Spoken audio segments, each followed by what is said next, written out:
नमस्कार दर्शकों, मैं मीनू यादव स्वास्थ्यम जयते में आप सभी का स्वागत करती हूँ।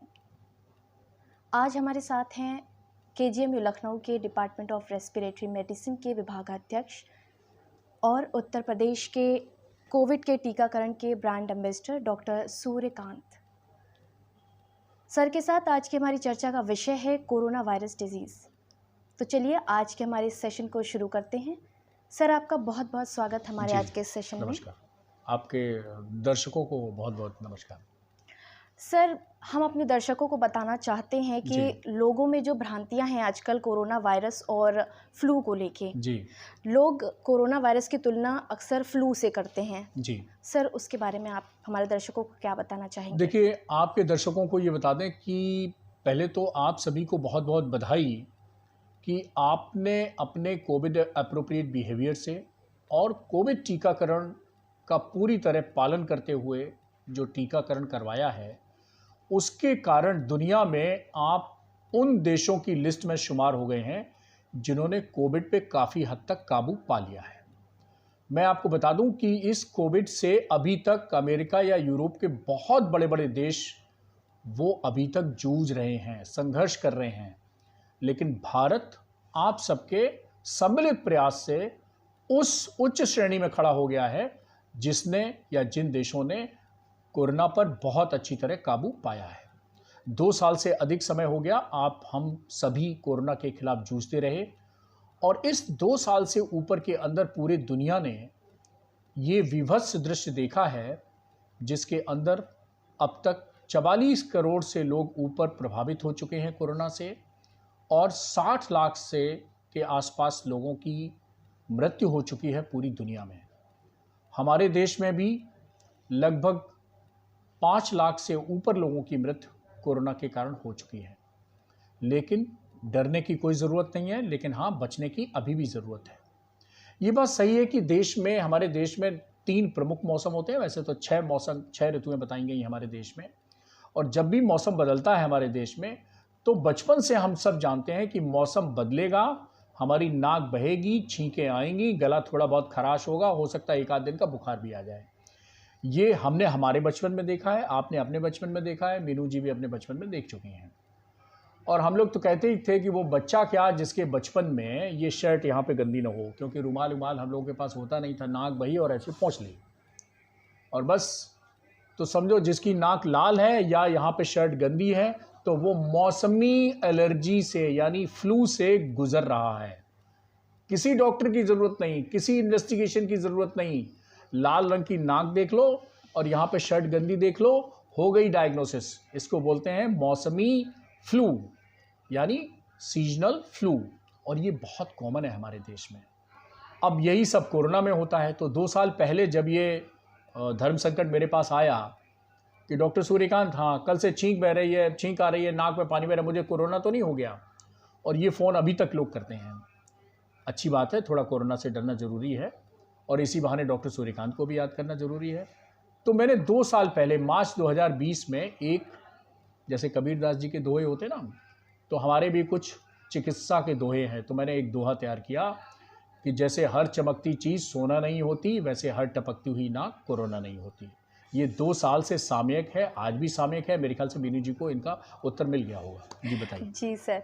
सर, मेरा अगला प्रश्न आपसे ये है कि कोरोना वायरस के हर बार नए रूप हमें देखने को क्यों मिल रहे हैं? ये कोरोना हर बार नए रूप में क्यों आता है? मैं तो खुश हूँ कि हर बार नए रूप देखने को मिल रहे हैं। अगर हर बार नए रूप ना मिलते तो आज हम जो 3rd वेव इतनी आसानी से निकल गए वो ना हो पाती। देखिए, कोई भी वायरस आता है तो पहले जैसे हनुमान जी को ये क्षमता थी कि वो कभी जो है वो सूक्ष्म रूप धर सिंह दिखावा और विकट रूप धर लंक धरावा, तो वो अपने रूप बदलते रहते थे। इसी तरह भाई कोरोना को भी या कोई दूसरे वायरस को भी ये नैसर्गिक रूप से, प्राकृतिक रूप से, ईश्वर प्रदत्त, जो भी आप कह लीजिए, आस्तिक हैं तो भगवान कह लीजिए, नास्तिक हैं तो प्रकृति कह लीजिए। हमारा देश तो इतना मतलब लिबरल है और इतना स्वतंत्र है कि जो भगवान को माने वो भी ठीक, ना माने वो भी ठीक, हमारे देश में सबका स्वागत है। तो भगवान, ईश्वर, प्रकृति जिसको आप मानते हैं, उसने वायरस के अंदर ये क्षमता दी है कि वो अपना सर्वाइवल के लिए, अपने जीवन की भविष्य के जीवन की रक्षा करने के लिए रूप बदलता रहता है, क्योंकि बहुत छोटा है, माइक्रोस्कोपिक है, माइक्रोन साइज का है। हम लोग तो 5 फुट 6 इंच 6 फुट 3 इंच पता नहीं कितने कितने लंबे छोटे होते हैं, लेकिन उसका साइज तो बहुत छोटा है। तो इसीलिए उसको कुछ दिनों के बाद रूप बदलने की ये उसको ऑटोमेटिक एक सिस्टम मिला हुआ है। जब ये रूप बदलता है तो पहले तो एग्रेसिव रूप बदलता है, लेकिन धीरे धीरे जैसे जैसे समाज में एक हर्ड इम्यूनिटी पैदा होती है, और या खास तौर पर जब टीकाकरण शुरू हो जाता है, तो जब इस तरह से हम बहुत इम्यून सिस्टम हमारा जागृत हो जाता है उस वायरस के खिलाफ, तो धीरे धीरे वो कितने भी रूप बदल दे वो ज़्यादा कारगर नहीं होते हैं। और वायरस उसी स्टेज में पहुंच चुका है, जो तीसरा रूप इसने बदला है, उस रूप में आपने देखा होगा इस थर्ड वेव में लोगों को पता ही नहीं चला कब वायरस आया कब गया। जैसे कोई मेहमान आता है, घंटी बजाई, ड्राइंग रूम में घुसा, चाय पानी नाश्ता किया और चला गया, नमस्ते फिर आएंगे। तो इसी तरह कोरोना का हाल हो गया है कि अब ये ड्राइंग रूम से ज़्यादा अंदर घुस नहीं पाता, अब ये बेडरूम तक हमला नहीं करता है, फेफड़े पे हमला कर नहीं रहा है। मैं तो फेफड़े का चिकित्सक हूँ, और तीसरे वेव में मैं तो बड़े आराम से रहा, ज़रूरत ही नहीं पड़ी। मुश्किल से 2-4 मरीजों में ज़रूरत पड़ी जिनको छोटा मोटा निमोनिया हो गया, और सेकेंड वेव में हमें फुर्सत नहीं थी, न सोने की, न खाने की, न गाने की, न रोने की। तो ये अंतर समझिए आप कि धीरे धीरे ये रूप बदलता जा रहा है, लेकिन अब ये माइल्ड फॉर्म में जा रहा है, और ये उसी तरह होने वाला है जैसे मैंने कहा ना, हर बदलती मौसम पे हम ऐसे अपना नाक बहती थी तो पोंछ लेते थे। तो अब धीरे धीरे ये पैंडेमिक से ये एंडेमिक फॉर्म में जा रहा है, और ये उसी तरह हो जाएगा जिस तरह का फ्लू। सर, जैसे आपने कहा जी पैंडेमिक एंडेमिक में जा रहा है, जी। तो कोरोना की चौथी लहर के बारे में आप क्या कहना चाहेंगे? देखिए, चौथी लहर आए, पांचवी लहर आए, छठवीं लहर आए, सातवीं लहर आए, अब ना हमें, ना आपको, ना आपके दर्शकों को कुछ नहीं होने वाला है। गारंटी कहिए तो मैं स्टैम्प पेपर पे, हाई कोर्ट का स्टैम्प पेपर ले आई, उस पर लिख के दे दूँ। हम उस स्टेज में पहुंच गए हैं, हम उस मजबूती पे पहुंच गए हैं। हमारे देश ने बहुत अच्छा fastest and largest covid vaccination programme of the world, और इसका क्रेडिट जाता है हमारे देश के प्रधानमंत्री को। हालांकि शुरू में उन पर बहुत राजनीतिक हमले हुए, लोगों ने कहा कि साहब ये कैसे वैक्सीन आ गई और ये वो, मगर तरह तरह की टिप्पणियां हुई। मैं चूंकि राजनीतिक व्यक्तित्व नहीं हूं, इसलिए मैं राजनीतिक टिप्पणियां नहीं करूंगा, लेकिन अननेसेसरली एक अच्छी चीज़ का विरोध किया गया जो कि ठीक नहीं है। सिर्फ विरोध करने के लिए विरोध करना ये एक अच्छी आदत नहीं है। आप तर्क संगत विरोध करिए, स्वागत है। हमारे देश में तो तर्क की परंपरा रही है, शंकराचार्य से भी तर्क हुआ और बहुत बड़े तर्क हुए, पुरुषों ने भी किया, महिला ने, आपको मालूम होगा गार्गी ने कितना बड़ा तर्क किया। तो इसलिए लेकिन कुतर्क नहीं करना चाहिए, कुसंगत तर्क नहीं करना चाहिए, और देश हित में बात करनी चाहिए। इन सब बाधाओं के बावजूद इस देश ने, हमारे देश ने न सिर्फ कोविड का टीकाकरण, अपने देश में कोविड वैक्सीन डेवलप की, एक नहीं, दो नहीं, तीन बल्कि अब तो और ज़्यादा, इतनी कोविड वैक्सीन हमने कम से कम समय में विकसित की। और उसके साथ साथ हमने दुनिया को ऐसी कोविड वैक्सीन विकसित करके दी। हमारे डॉक्टर्स को और वैज्ञानिकों को बहुत बहुत बधाई, और प्रधानमंत्री जी की लीडरशिप को बहुत बधाई कि हमारे देश ने वो करके दिखा दिया जो हमने आज़ादी के 73 साल के बाद कभी नहीं कर पाए थे। हमारे इस देश में कोरोना वायरस को टेस्ट करने के लिए सिर्फ 77 साल के बाद एक लैब हुआ करती थी। जब 2020 जनवरी में कोविड वायरस हमारे देश में शुरू हुआ, तो national institute of virology Pune सिर्फ एक लैब थी। आज हमारे पास 3000 से ज़्यादा लैब हैं। 2 साल के अंदर दुनिया में कोई देश नहीं है, मंगल ग्रह पर भी कोई देश नहीं है, जिसने इतने फास्टेस्ट कैपेसिटी बिल्डिंग करके एक लैब से और 3000 से ज़्यादा लैब एस्टेब्लिश की हूँ। आज हम एक वेंटिलेटर नहीं बनाना जानते थे, आज हम वेंटिलेटर बनाना जानते हैं। एक पीपीई किट हमारे देश में नहीं बनती थी, आज हम सेकंड लार्जेस्ट प्रोड्यूसर हैं पीपीई किट के। एक मास्क नहीं बनता था, अब हम बहुत सारे मास्क बनाते हैं, सब कुछ करते हैं। और सबसे बड़ी बात है कि हमने इतनी ढेर सारी कोविड वैक्सीन बना दी, वो भी बहुत ही कम समय में। और दुनिया की पहली नेजल वैक्सीन, जी हाँ, नेजल स्प्रे के द्वारा जो वैक्सीन दी जाएगी वो भी हमारे देश ने बनाई है। दुनिया की पहले डीएनए वैक्सीन जो जाइकोव डी है, वो भी हमारे देश ने बनाई है। तो आप समझ सकते हैं कि हम अब भले ही अभी भी विकासशील देश में हो, लेकिन दुनिया में पहली, दुनिया में पहला, दुनिया में दूसरा, इस तरह के शब्द हमारी प्रगति में, हमारे डेवलपमेंट में जुड़ने लगे हैं। और इसलिए अब हम उस मजबूती पर खड़े हैं कि कोविड की कोई लहर आ जाए, हमारा किसी का बाल बांका नहीं बिगाड़ सकती है। सर, अंत में आप कुछ बातें हमारे दर्शकों को बता दें कि जी, कोरोना बिल्कुल से बताएंगे। बचने के लिए। मीनू जी, देखिए, कोविड ने हमें बहुत अच्छी चीज़ें दे दी हैं। बुरी चीज़ें ये दी कि भाई लाखों लोगों की मृत्यु हो गई, लेकिन अच्छी चीज़ जो जी है कोविड ने, वो अपनाइए।